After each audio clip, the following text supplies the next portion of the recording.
Welcome to another episode of If It Be Your Will podcast, where we're scouring the world for conversations with amazing indie artists. And today I am not holding any punches. I have Jordan Lee from Mutual Benefit coming in. Mutual Benefit's been around for many, many moons. Some great records out there. There's a new demo version of the Growing at the Edges that came out in 2023. A demo version came out in 2024. And I have Jordan joining me here from his humble abode in Brooklyn to kind of talk about his music and his journey so far in life. So Jordan, thanks so much for joining me. Yeah, thanks for having me. Um, Jordan, I saw it somewhere where it said that you make Astral Folk. Uh, Now, I would love a definition of, like, I think that you had said that that's what you thought your style was. Is that yeah, correct? What does yeah. that mean I to I you? I landed on Astral Folk after I decided that before my Bandcamp said raincore. Um, because Raincore. I really liked both like the feeling of being in my apartment and hearing the rain. I live like up in the attic area, so I like hearing the rain on Okay. the roof, and I like when a synthesizer part or a piano part kind of feels like raindrops. But I was finding that it was a little too abstract if I showed it to a concert promoter or something like that. So I sold out and I changed it to Astral Folk, which I think, you know, folk music means so many different things to different people, but I think a lot of my songs start on acoustic guitar, and then I'm kind of interested in what other sounds and arrangements I can add to it. And so, especially on previous albums, there's field recordings that get manipulated, and there's lots of effects pedals happening. So yeah, so it kind of landed on Astral Folk. Sounds a little spacey. I like it. I like it a lot. Um, and like Jordan, I read that your upbringing was you grew up in a Christian home, going to Hmm. church. Father was in the church band. Hmm. How did those beginnings in music um influence you to want to have a career in music? Sure. Yeah, so I grew up in the middle of Ohio, and it was just a pretty typical suburb. And, most people that I knew went to church on Sunday, so it was just kind of a normal thing.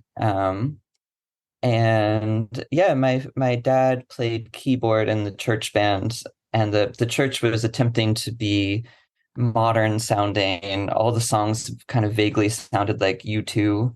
There was like an electric guitarist, and I was just kind of fascinated by it. I loved going to the band practices, and just sitting and watching them rehearse. At like a pretty young age, I was going, and eventually I joined the band kind of sometimes I would play piano when someone couldn't make it, or I played guitar and I sang in the band that was for the teenagers. But I certainly did not imagine having a career in music. I didn't really know anyone who, from my town who like went on and did something that people knew about out of state, other than maybe some athletes or Sure. something like Right. that. So it Right. wasn't really it. It wasn't the older I got in high school. I wasn't thinking I'm gonna make it. I was just thinking me and my friends are gonna mess around, and eventually I heard the band. Eventually I was listening to pop punk, and then Right. someone showed me Fugazi, and then someone Oh showed me wow. Godspeed You, Black Emperor, and I Right. was just You went and for it, man. I was still playing in the church band, and I was just a Right. really confused teenager. Sure. Well, that's pretty cool though. And I read that in your home, in your parents' home when you were growing up, you had a CD player with a switcher CD player, right? You could load a few Uh-huh. in there. And you had basically three CDs that never changed. What were those Yeah. 3D CDs? What? The soundtrack until my siblings and I started having more of a say when it was just my Sure. parents in charge. It was the Eagles' Greatest Hits Volume 2. Classic. Um, the Harry Nilsson album, Nilsson Schmilsson. Um, and James Taylor's Greatest Hits. Those are the three, and then usually a smattering of contemporary Christian music, so like DC Right. Talk or the Newsboys or something like that. But if I hear any of those songs now, like if I hear "Without You" by Harry Nilsson or "Peaceful Easy Feeling" by the Eagles, it takes me right back to that green carpet in the living room. Hopefully it's not a traumatic experience, but Mm, definitely not. It was fun. you know those songs like the back of your hand. I just found that was such a I needed to ask. Um, and then like when did you yourself start to write music? Like I heard that you picked up the guitar because you thought it was cool because you were playing the trumpet or but you wanted to go to Hmm. the guitar. Like when did you actually start penning your own songs? Yeah. Yeah, I picked up the guitar because I wanted girls to like me, and it was unsuccessful. Um, but so I did all the normal stuff. I'm learning the Green Day songs and the Weezer songs, and eventually, uh, I think uh, I don't really remember. It started eventually. I was playing other people's songs, and I thought, I could just change the song up a little bit and put my own words to it, and then it's my song. Right, And right. I'm 36, I think. And so I was really lucky that the advent of recording technology got really cheap when Right. I was in high school. All of a sudden, computers came loaded with GarageBand, and with just a little $20 cable, I could plug my That's it. guitar right into the computer. And there was Mm-hmm. some pretty cool synthesizer sounds right off the bat. And Mm-hmm. so, I started putting songs into the computer, and eventually I had a keyboard that had what's it called? Like it basically it had a 4-track recorder in Mm. the keyboard. And so I Wow. could make a piano part, and then I could make a bass part, and then I could make a string part. And, Wow. it was one of those things where I would start doing it after school, and then I just notice it's dinner time. Like the time would just go by in a flash, and Mm. it was just my favorite thing. That's cool. And like, did your early childhood, did religion come into your songwriting when you were first starting to write, or was it a response to that? Like, kind of questioning? Like, how was your approach to how you grew up when you started writing songs, the themes, and kind of your direction of how you wanted to position yourself with your music? Yeah. Um, my older brother passed away when I was in middle school, and kind of in Mm, a somewhat traumatic way. And mm, so now that I'm thinking about it, definitely my first music was kind of processing that a right. little bit. And then, yeah, my first band, you're gonna coax it out of me, all the hard hitting stuff. But my first band was a Christian pop punk band. So Mm, I was, it was right during like at some point, W. Bush was president, the war was happening in the Middle East, and I could sense that that was not good, and that mm. the bands I was listening to were speaking out against it. So my politics were very confused as a 16-year-old. I had a song about not standing for the Pledge of Allegiance, but I also had a song about how like God loves punks. Like You're I figuring was stuff trying out, right? Like it's a great to. kind of like those teenage years too, eh? And I think music amplifies that kind of like where am I? Where am I? What am I gonna do? Like like what's all this shit going on around? Like it makes Yeah, everything so raw. And I can appreciate that you had a punk band that like it questions all that and kind of pushes it a little bit and rattles it around a bit. totally. Yeah, And one of my early songs was called Question the Answers. I just remembered that. there you go. Question the answers. That's a good one, Jordan. And call me crazy, but did you also have a band called Our Friend Canada? Uh, I'm gonna plead the fifth, but if you read between the lines, that might be the high school band. Okay. All right. Well, I'm Canadian, so it spoke to me for sure. Um, and then as you kind of were like evolving your songwriting, how did you eventually start finding your voice and the sound that you felt most comfortable delivering? Yeah, I'm a bit of a sponge, especially with music. And so I remember when the Bright Eyes album, I'm Wide Awake, It's Morning, came out. And So I good. hadn't had much exposure to country music. And that, that album has a, a pretty country leaning For sure, for band. sure. And and I remember that blowing my mind, and the lyrics were just incredible to me, kind of as a modern protest album. Hmm. And my older sister, she's 8 or 10 years older than me, and she was showing me the Postal Service and um, a lesser known band called the No Twist, who was kind of out around the same time, who had kind of similar electronic instrumentation. And I would just hear things, and I didn't, this suburb that I grew up in, it just wasn't uh there just wasn't a lot going on. So I couldn't just ask someone, how do you make sounds like this? Or like, who's the producer of this Bright Eyes album? Or anything like that. And so I think I just took little pieces of things I enjoyed and made some sort of like attempt at recreating it.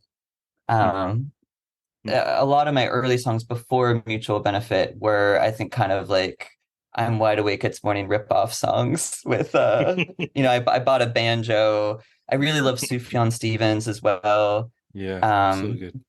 Joanna Newsome was a huge influence on me, even though I only understood about half of the words she was saying. Um, and I think by the time Ease came out by Joanna Newsome, I don't remember what year that was, but it was Van Dyke Parks helped with the arrangements. And it's these Right. four 16-minute songs with some of the most beautiful string parts I've ever heard in modern music. And I was loving, I realized that acoustic guitar and big string arrangements were the thing that moved me the most. And I found an album from the 60s by a singer named Vashti Bunyan, called Just Another Diamond Day. And I loved those arrangements. There's that Nick Drake album, Five Leaves Left, Hmm. that has some of my favorite So good. songs in the world. To this day, it's still one of my favorites. And I think I started to decide if I could make songs like that, but the thing it's missing to make it interesting to me is messing around with kind of the experimental elements of sound. And what if there's field recordings? What if I Hmm. ran this through four pedals and just see what it sounds like? And so that was kind of when I felt like I had something I could add to kind of the musical conversation. Because I especially back in 2012, I wasn't hearing people who were dabbling in the kind of like fancy sounds of like a violin arrangement mixed with Right, something that they're recording in their bedroom at the same time. right, right. No, I hear you. And how did you like? I always ask this to musicians because you're always putting yourself in a very vulnerable position, right? Mhm. You're writing down things from your heart that you value. I mean, it's kind of like journaling a little bit in the sense that you're pouring stuff out. Yet you Mhm. take this next step of putting yourself on stage in front of a bunch of people and singing these things. How do you how did you get there? because I do know I had read a couple of things that you're that said that you were an introvert and like you and I can, tell just by talking with you that you're not a, bombastic and like how do you navigate taking these personal gems that you've created and standing up there for the world to hear and criticize and poke at and pull apart. Where do you find that bravery, Jordan? Yeah, that's a great question, and yeah, it's still horrifying to me. I played new songs to about 30 people last week, so it's just 30 people, and I knew half of them well, and I could not get my body to stop shaking. Wow. Um, and so it's definitely to me quite nerve-wracking. Mm-hmm. But what I do, I've noticed, is oftentimes my eyes are closed the entire performance. And I think there's just a retreating inwards while I perform. I'm sure the people who came expecting me to dance around the stage or, might be disappointed.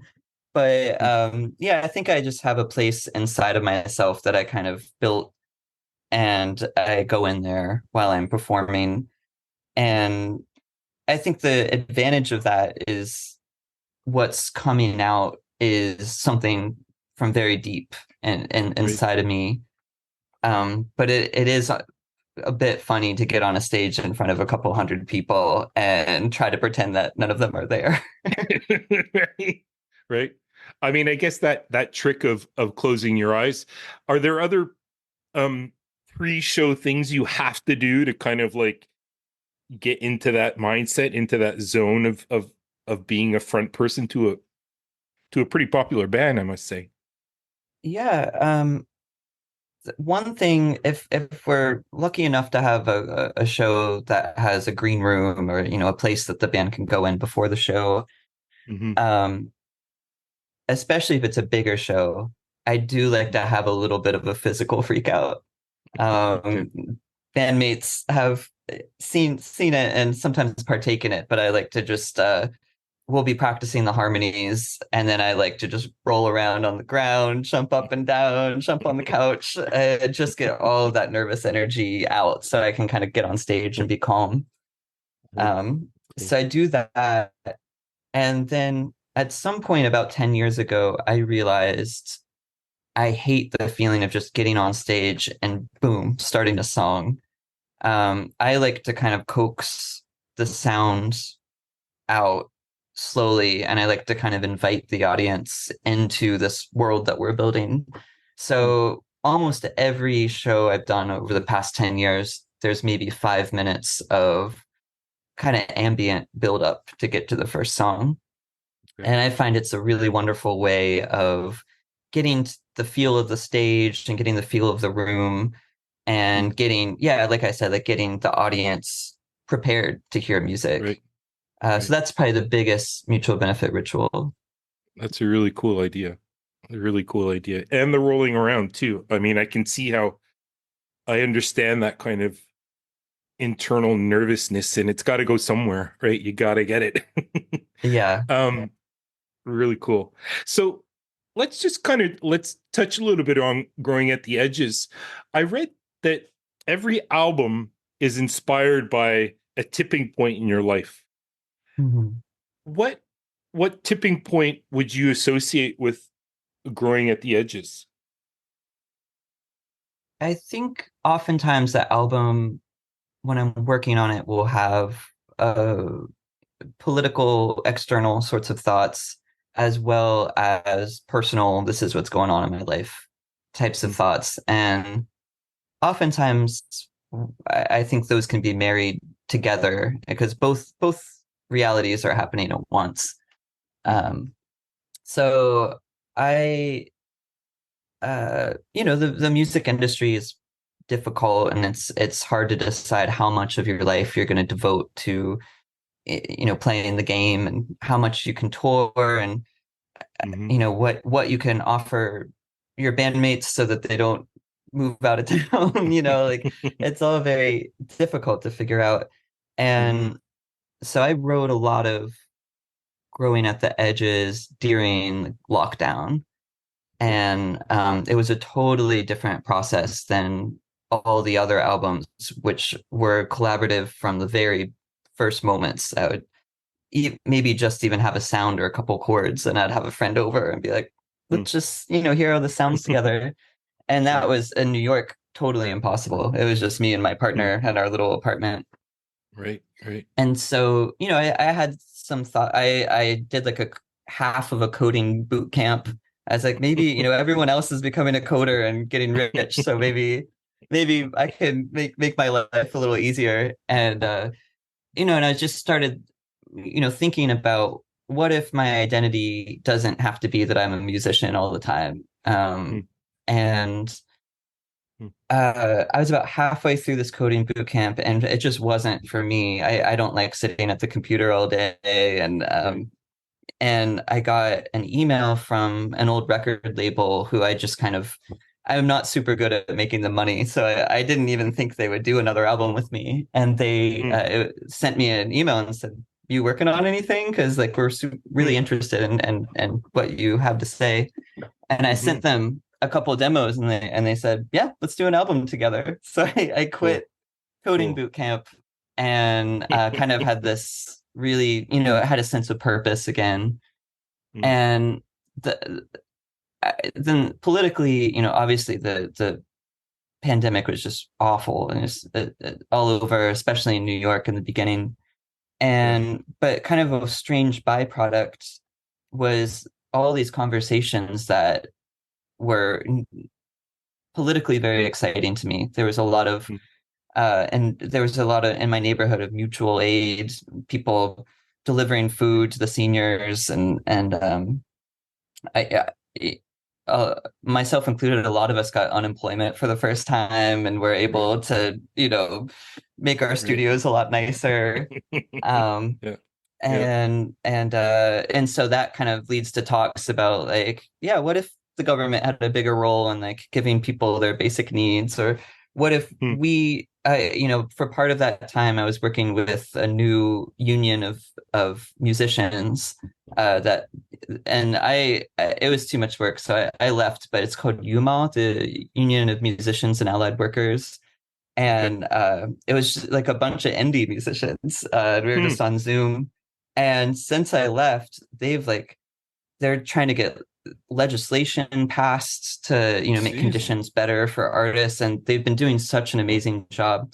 But and then there's the Black Lives Matter Mm-hmm. marches, and conversations around all that. So, it was just politically really exciting. Yeah. It And was so, charged, for those like 2019, 2020, 2021. I mean, yeah, just insanity going on. So much happened in those few years that kind of changed our trajectory a little bit, eh? Like yeah. it's still we're seeing the repercussions of it even after all these years. It's Absolutely. char- And so I think it awoke my political imagination, mm, where all of mm, a sudden I thought, well, these things that are just theories, or that wouldn't it be nice kind of stuff, all of a sudden people are activated, and people who I didn't think of as political, their imagination is starting to wake up. mm, So that was kind of growing at the edges. To me, is an ambiguous title, but I like to think of it as,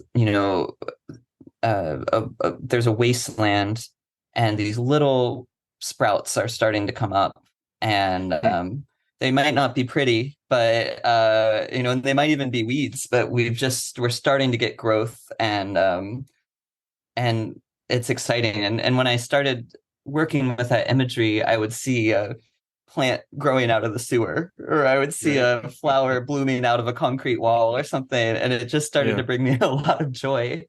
Yeah, um that's cool. It's And like we had massive forest fires up here in Quebec last summer, and the devastation. And this year, nature, it's like pushing like it doesn't stop. Um, and there's such joy and hopefulness, I find, similar to what you said. And on your Bandcamp, where there was a wasteland, comma, something new, dot dot dot. I mean, yeah, I feel like that really kind of encapsulates what you're saying, and listening to the record a few times through, I'm getting that sense of, like the phoenix rising from the ashes, like there's Yeah, an end, but the end is like a rebirth into something totally new. Um, yeah. and were you saying that most of those songs were written during the shutdown period? Like you were dreaming of that escape, or that, flower growing through the concrete, that to keep you kind of going, to keep hope Yeah, and change kind of at the forefront. yeah, I think a majority, maybe there fragments of them had been written before, but the big moment that most of it got written in was 2021. Hmm. And yeah, and it's a tricky subject because I never want someone who's had a lot of suffering for me to say, well, it's going to get better later. And I never want to tell a political organizer, hey, things are just going to get good. Don't worry about it. Like I don't want it necessarily to be like a passivity or um, to minimize someone's suffering or anything like that. It's tricky, Right, but right. um, I was reading. I just got kind of manic, and I was just spending all day reading. And I read this book Mm, called Islands of Abandonment, and it was mm, about landscapes where humans had kind of ruined it and then left, and then what happens next. So like there's a chapter about Chernobyl.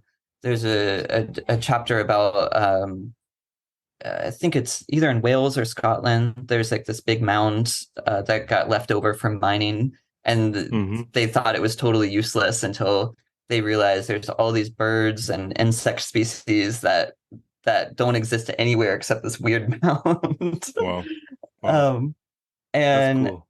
and then a big influence was a book called Mushroom at the End of the World, and Hmm. it's a bit of theory where she I think coins a term called scavenger capitalism, where Mm, we've, so many of the easy sort of extractive practices are already done. And so the extraction that has to happen now is in very odd places. So she talks specifically about this strange type of mushroom and this weird commerce surrounding it. And mm, so yeah, I got really into those types of stories, and then I feel like all my friends were reading this at the same time. But that book, Braiding Sweetgrass, it was written by an indigenous yes, author, I love that um, book. Love Robin it. Wallkammer, Yeah. um, and I just loved it. Her kind of native knowledge, as well as her being such a brilliant biologist, Hmm. and the science mixing with her upbringing. And so I think when I was looking for imagery and looking for things to explore, a lot of it was coming from those types of books. Right. Oh, it's so fascinating. I love that book. I love that book. We got to get kids outside more so that they start to realize these things. Um, Yeah. that's some of my job because I'm a teacher. So Oh, I'm big nice. into like getting kids outside so that like we expect them to take care of nature that we screwed up, but if they have no connection to it, they're not going to care, right? And that's kind of the crux of what I try to tell teachers is if we're not exposing them to nature, they're not going to give a shit about it. Wow. I mean, so the best way to It's get any person connected to nature and its beauty is to get them out experiencing it, living in it. Um, yeah. that's pretty amazing. Like I'm gonna have to listen back to this now with those references that you put there, Jordan, because I felt some of those tingles as I was going through the lyrics today. I was looking at the lyrics as I was listening to it. Um, it's really powerful record that you put out. And I wanted to ask too. So you released the record itself last year, and then you put out the demos this year. What what's your thinking behind that? Like what I'm curious to like why release the demos?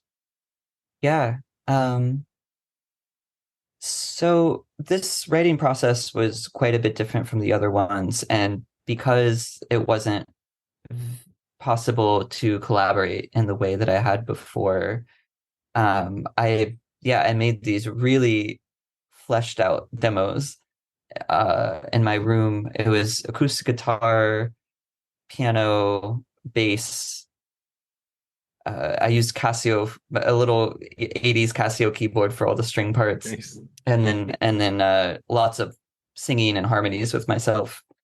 And the result, I really just wanted to show it to the label to see if they wanted the album, but it kind of turned into my own uh, kind of project I was putting all my energy into because Okay. it was going to be months before I could get into an actual studio. Right. So, Right. and I was bored and I was getting unemployment, so might as well just, have fun. Yeah. And so I knew that when the actual album came out, it was gonna be pretty epic in terms of instrumentation and the arrangements getting really big.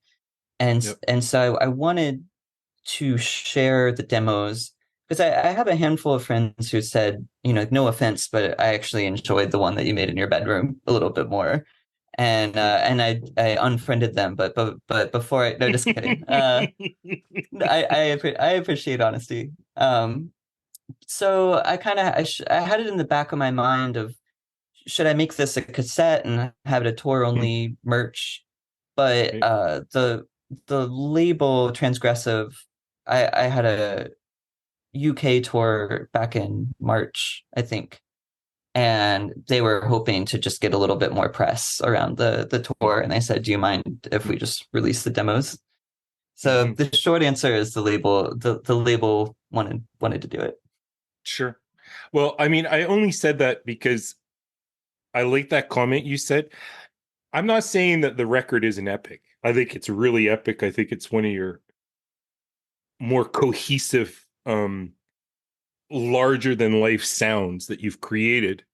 But those demos rip at my heart. Like Mm. the rawness I found, like I felt you, I felt closer to you and your delivery, and it just felt so intimate. Like it's the kind of record I throw on when I'm going to bed. I'll throw it on and I'll listen to it it puts me to sleep. Um, Oh, thanks. and I just love like those kinds of records to me are just like, so I'm trying to get at it. Thank you for releasing it because I loved hearing the production, but then the heart, the kernel of what those songs were, and kind of looking at them together, and it's really quite an interesting dynamic that happens. Um, and it brought me back to this final observation. I never really understood the name of the band, Mutual Benefit, but Mm. I think I understand now why you named it that. Is that we get as much out of it as you do? Would Yeah, that be a crazy statement? that's absolutely not a crazy statement. I hope that's true. I get a lot out of it, and certainly would be doing this regardless of the audience size. So I do think that's part of it, and I think it's too long of a story to say how the name actually came about. But Right. I think a short version is in my early 20s. I worked a bunch of odd jobs that were some of them were pretty exploitative, and at one of them I was doing at one of them they had a business uh, what do you call it, consultant come in, Mm-hmm. and he was giving tips on how to grow the business. And I felt like a lot of my life was existing under this exploitation. Someone has power over you and you work for them and they give you a little bit of money and they keep the rest. Right. And I felt like I was starting to internalize that a little bit. Like we just live in a dog eat dog world. Right. Very And transactional. yeah, Mm. and funny enough, this guy who I think he was partial owner of a NASCAR team, and he's not the guy that I was expecting to get my band name from. But he talked about the idea of mutual benefit and how the best types of interactions that can happen is when everyone leaves happy. And I started thinking about, biologically how that happens a lot in nature. And basically just woke up one morning and thought, I wonder if it's possible to live a life where the main type of interaction that you have are ones of mutual benefit, and that the systems you take part in are that. And I just started thinking about it enough that when it came time to name the project, I thought, well, this is kind of goofy and maybe some people will make fun of it, but I like the phrase and I like thinking about it. It's brilliant. It's really brilliant. Well, Jordan, this has been a real pleasure. It's been so fascinating talking with you, and I mean, we're jumping all over the place, but I love your backstory and I love your continued story. And I mean, the records just keep coming, which I love, and I'm sure many out there love. And I just want to thank you for doing what you do. And thank you for doing what you do. We need more independent bloggers and podcasters. So thank you for taking the time to listen to everyone's music. Awesome. Well, all the best in 2024, and I look forward to our paths crossing again one day. I hope so. Thanks, Chris.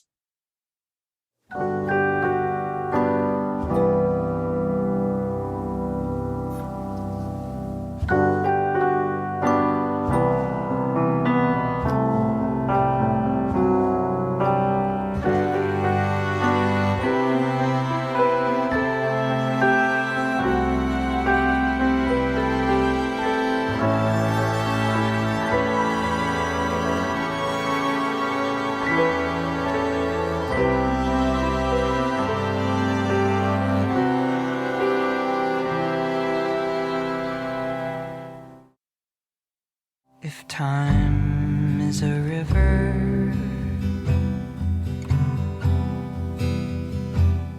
and pain is a teacher, then let's jump in together in that cold water.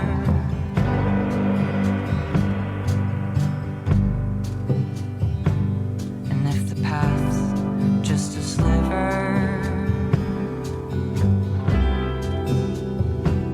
through the pine and the cedar, then let's walk it together in that cold weather.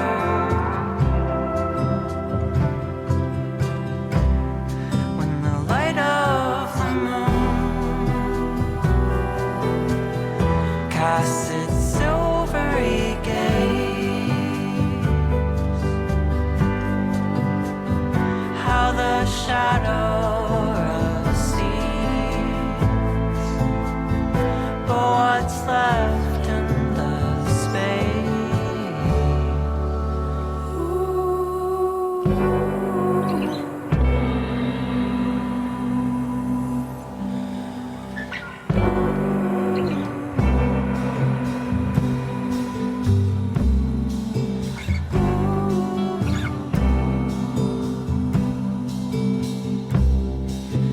Growing at the edges,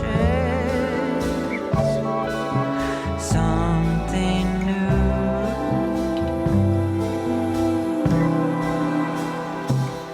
When our hopes are like embers, if these winds could fan them,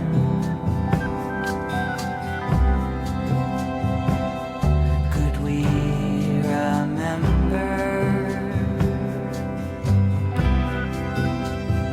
how it feels to dream again through the snow and the bluster of that dark winter's night, when the light of the moon